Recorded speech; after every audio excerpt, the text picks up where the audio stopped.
a identificação da existência de controles intrínsecos ou naturais, quer dizer, o controle faz parte do nosso sistema. Isso é típico dos sistemas naturais, quer dizer, os sistemas biológicos, os seres vivos, existem inúmeros controles. A temperatura do corpo, por exemplo, se mantém numa faixa estreita de temperatura. Existe todo um sistema de controle. Se a gente leva um corte, o sangue se coagula. Tem um determinado autor que descreve esse mecanismo de coagulação e diz que esse simples mecanismo de coagulação num corte é mais complexo do que qualquer indústria química ou de processo existente. Quer dizer, num simples corte. E assim vai a pressão do sangue, etc., várias variáveis dentro do corpo humano.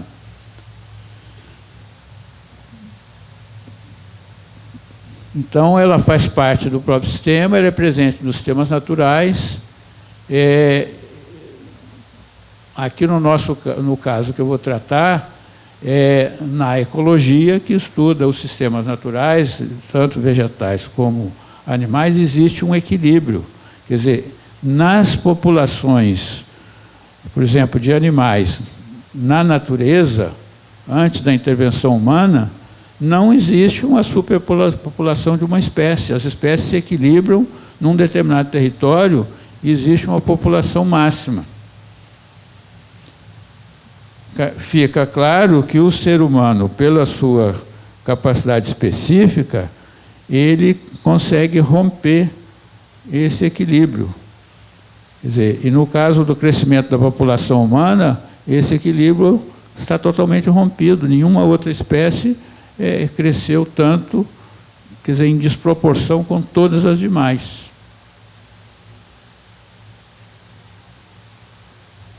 Bem, então, nesse contexto, se admite que na organização e na sociedade pode-se usar o conceito de sistema.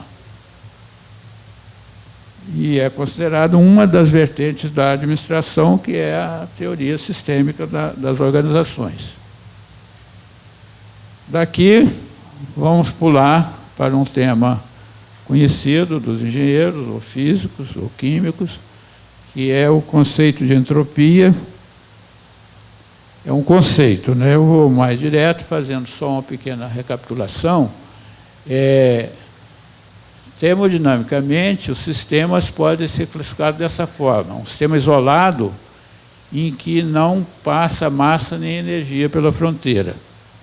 Um sistema fechado não passa massa, ele não recebe nem envia massa para fora. É o caso da Terra. Ela é um sistema fechado, mas não é isolado. Por quê? Porque ela recebe energia do Sol. No sistema diabático, o calor não cruza a fronteira. No sistema diatérmico, o calor cruza a fronteira. E o sistema aberto, a massa e a energia cruzam as fronteiras. Os seres vivos são dessa natureza.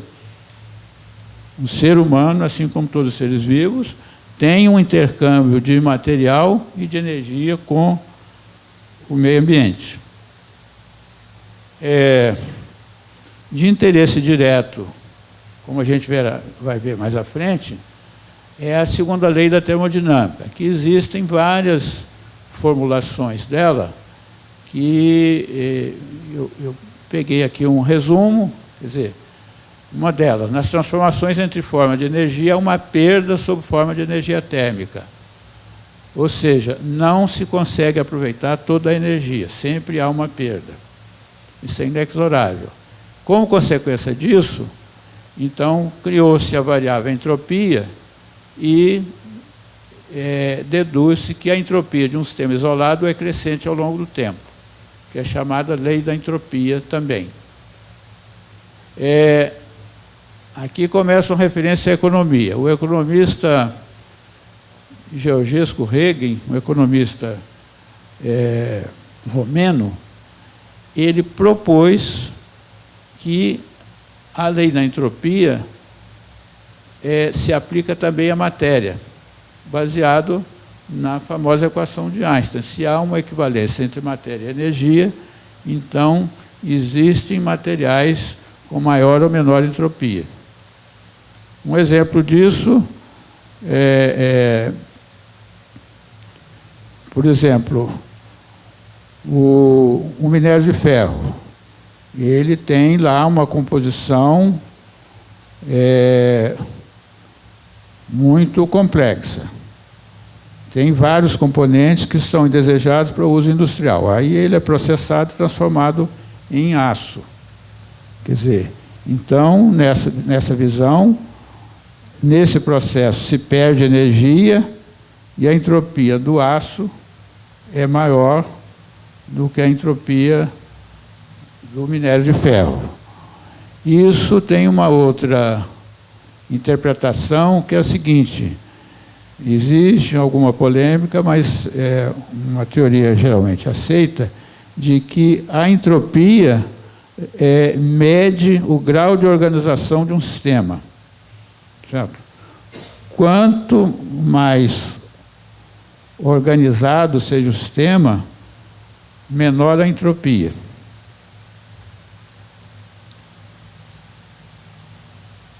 Então, nós vamos ver isso, vamos tratar isso mais à frente.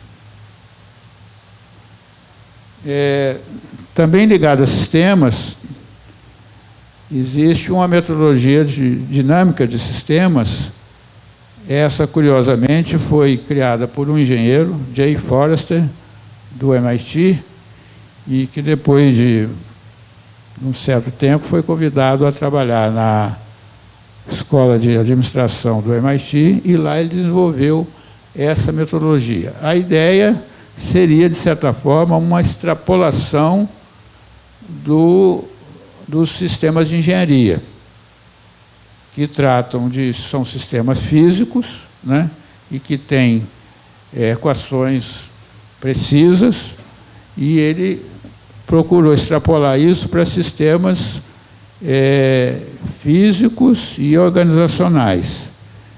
Então, ele parte da seguinte concepção, quer dizer, um sistema possui uma estrutura. Num sistema de engenharia, essa estrutura é física, é projetada, calculada, etc. Mas, por exemplo, numa empresa, a empresa tem as suas instalações, uma fábrica, por exemplo, que é um sistema físico, um sistema de engenharia.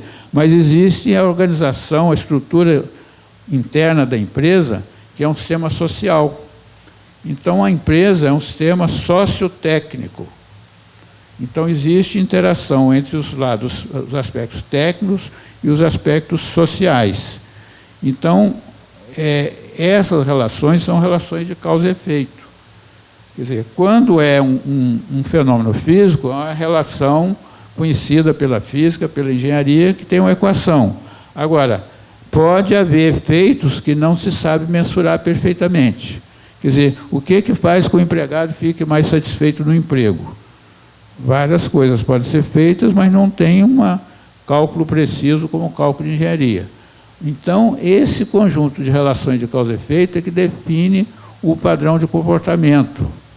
E o que a gente observa, na realidade, são os eventos que ocorrem. Então, a ideia dele é que por trás do evento tem uma estrutura. Então, se nós queremos entender como funciona verdadeiramente uma organização, nós teríamos que entender essa lógica interna. Então, para isso, ele desenvolveu um método que permite fazer simulações de comportamento, levando em conta essas variáveis. Então, é um diagrama de causa e efeito, que eu vou ilustrar aqui com um exemplo tirado de um artigo,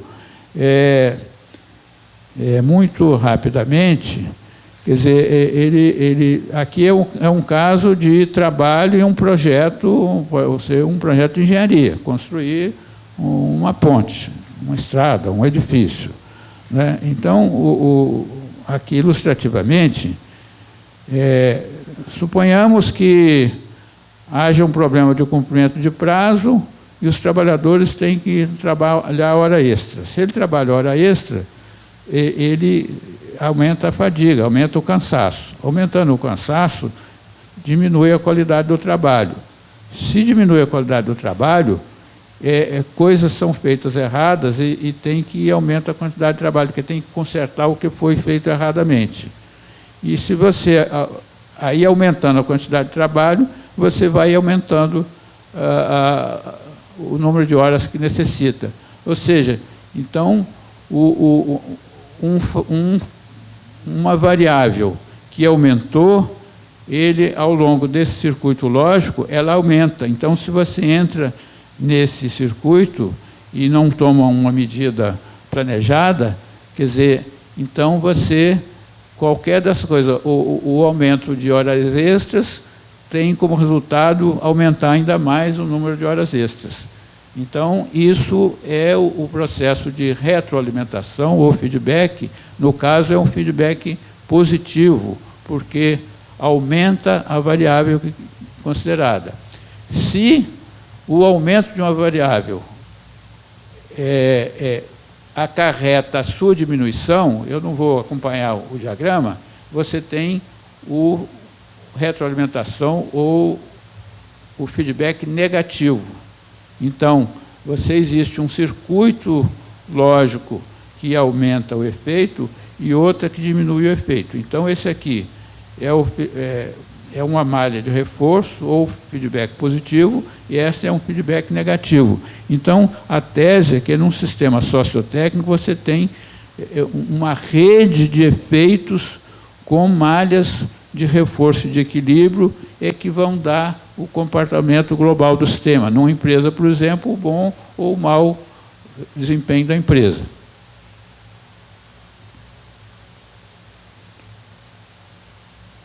Então, eu vou aqui pular algumas coisas. Para vocês terem ideia, então, foi identificado que existem algumas malhas, digamos, elementares, em que todo esse sistema lógico ele se baseia em alguns sistemas básicos. Por exemplo, o crescimento exponencial. Então, o crescimento de qualquer coisa, ele é exponencial. Pegar um caso, você tem um dinheiro aplicado no banco, né? O saldo aplicado. Se aumenta o saldo, aumenta o juro ou o rendimento. Se aumenta o rendimento, aumenta o saldo. Então, você tem aqui uma malha de reforço positiva.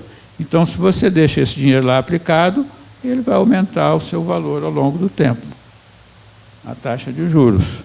Aqui que começam especulações, né? Agora, você pode botar o dinheiro no banco durante 50 anos? É razoável fazer essa hipótese? Né? Então, quer dizer, porque o crescimento exponencial, ele leva aqui nas fases mais adiantadas a um crescimento absurdo. Eu vou mostrar alguns dados que vocês vão ver que lidar com o crescimento exponencial é um problema bastante complexo. Tem outras malhas que levam a convergência a um valor, né? Quer dizer, o sistema tende a um equilíbrio. Por exemplo, no corpo humano, a temperatura e a pressão ficam numa pequena faixa, então existe um sistema de controle que faz com que a nossa temperatura se mantenha. Isso também, quer dizer, já começando a citar coisas que nós vamos ficar, quer dizer, o nível das marés, a quantidade de chuva, né, a temperatura da atmosfera, etc. Então, em tese, são resultados de soma de comportamentos desse tipo. Aqui é um sistema muito comum na natureza. É uma malha mista que gera a chamada curva logística. O sistema, no início, cresce com grande velocidade, se estabiliza, a taxa de crescimento depois diminui. É aquilo que eu falei, as populações animais e vegetais num sistema natural, sem intervenção do ser humano, ela tende ao equilíbrio. Quer dizer, não há uma população que dizime as outras. O único animal que dizima as outras espécies somos nós. Esse é um dos pontos centrais da questão. E existem situações em que aquela variável, ela oscila. Isso são comportamentos típicos. Nos sistemas de engenharia, sistemas físicos em geral, se pode provar matematicamente, pela escrever a equação diferencial do sistema, solucionar, matematicamente consegue verificar isso.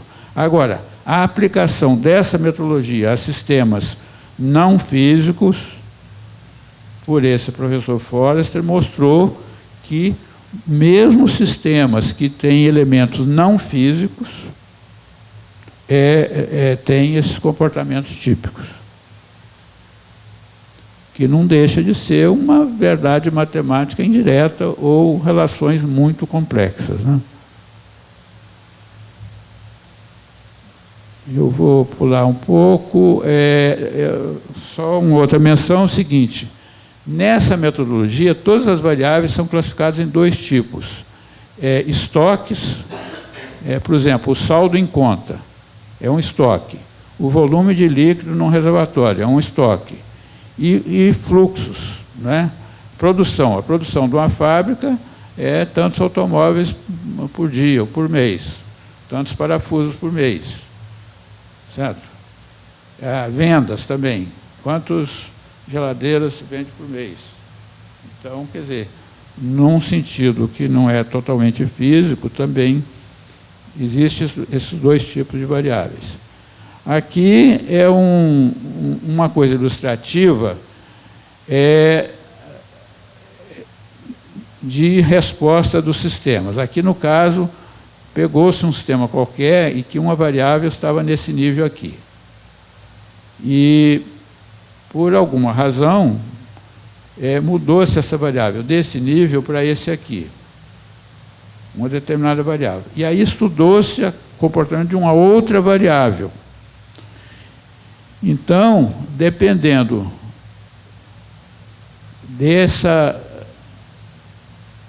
do tamanho da mudança efetuada, vários tipos de resposta podem ocorrer. É típico, a resposta pode ter a resposta oscilante, mas, de um modo geral, tem a oscilação com amortecimento, aqui, por exemplo, né? E aí, olhando do ponto de vista de administração, quer dizer, o objetivo da dinâmica de sistema seria, por exemplo, procurar uma resposta mais suave, de modo que não houvesse essa confusão toda de oscilação. Mas, em alguns casos, pode ser aplicado com situação tipo. Por exemplo, essa